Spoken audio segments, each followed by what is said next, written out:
This story takes place in Edinburgh in the early 19th century, a city known at the time for learning, medicine, and sharp divisions between wealth and poverty.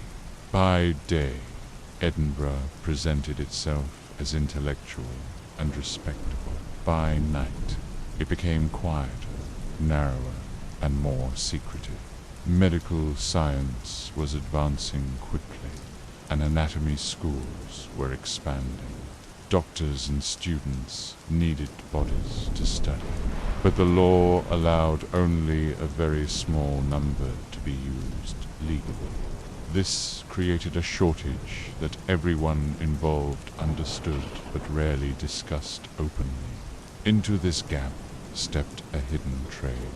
Bodies were taken from graves and sold to medical schools, usually at night, usually without questions being asked. Many people suspected this was happening, but few wanted to look too closely. It was within this environment that William Burke and William Hare lived and worked. They were not doctors nor scholars. They were ordinary men living on the margins of society, moving through lodging houses and short-term work. Their names would later become inseparable from the darker side of Victorian Edinburgh. At first, their involvement was not unusual for the time. When a tenant in Hare's lodging house died of natural causes, the body was quietly sold to a medical school rather than buried. The payment was more than either man could easily earn through regular labor.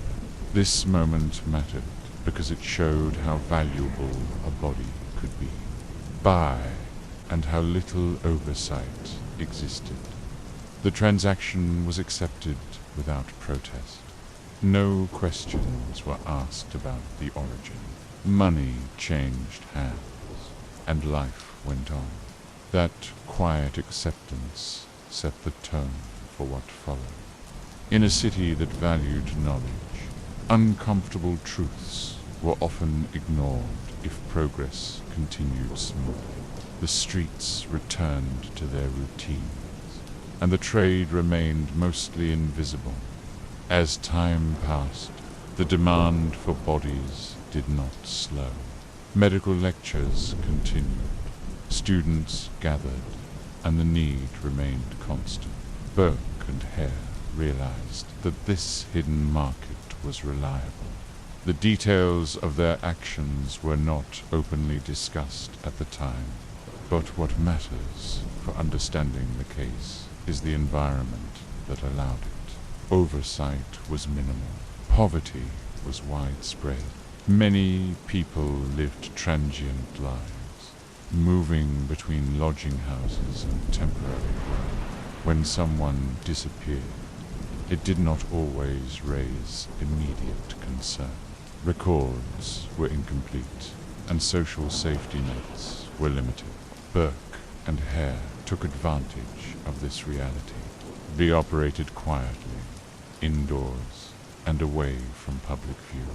There were no dramatic scenes in the streets, no public disturbances. This was not a story of chaos, but of silence. The medical institutions that received the bodies did not press for explanations.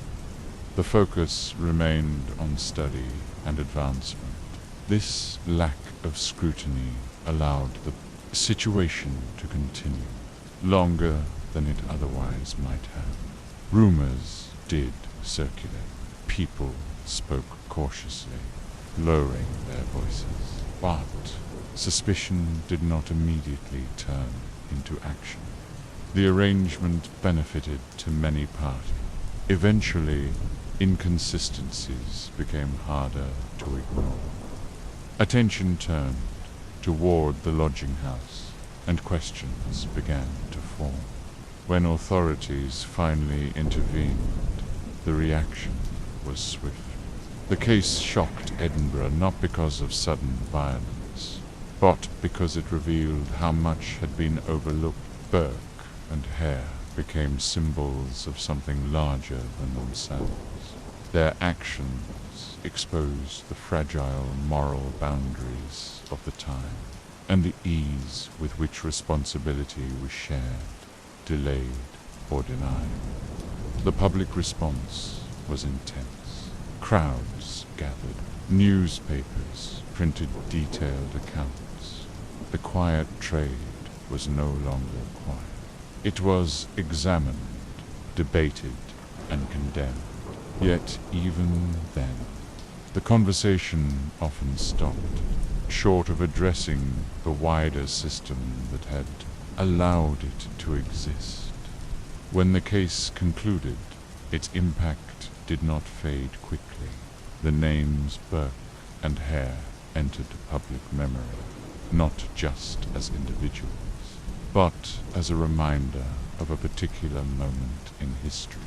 The medical profession faced renewed scrutiny. Then, laws surrounding anatomy were reconsidered. Reforms were introduced that allowed bodies to be donated legally, reducing the need for clandestine practices. These changes came too late for those already affected, but they reshaped the future of medical study. Edinburgh itself continued to grow and modernize. Streets were rebuilt, institutions expanded, and daily life moved forward. Yet the story lingered. It was retold in lectures, pamphlets, and later in books. Over time, it took on a Gothic quality, shaped as much by atmosphere as by fact. Foggy streets, locked doors, and late-night activity became part of the narrative. What makes the case endure is not only what happened, but how quietly it happened. There were no warnings, no clear boundaries, no immediate outrage. The system functioned until it was forced to stop.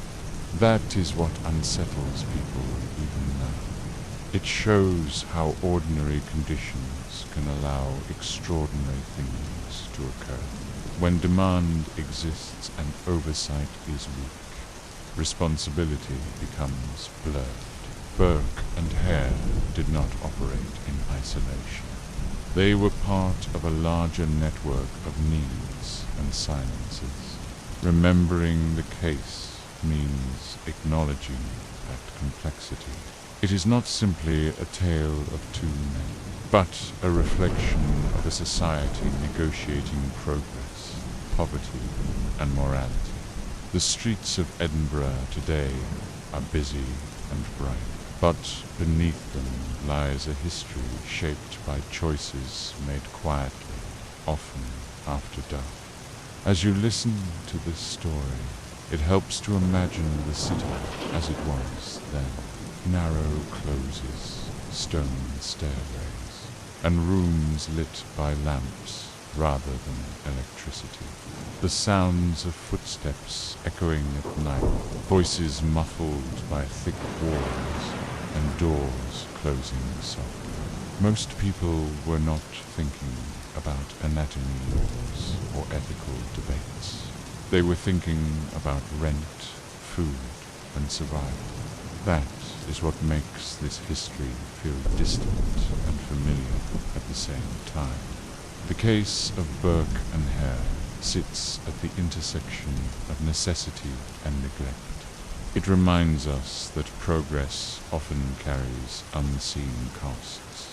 Bend that systems matter as much as individuals. When safeguards are absent, harm can occur without spectacle.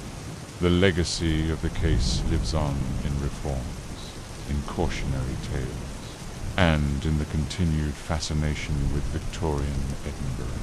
It belongs to a wider story about how cities grow, how knowledge advances, and how responsibility can be deferred until it becomes unavoidable. There is no need to dramatize it further. The facts themselves are enough. a quiet trade, a shared silence, and a reckoning that arrived later than it should have. As the city settled into night, the streets returned to stillness. What remained was a lesson written into history, waiting to be revisited, calmly, carefully, and without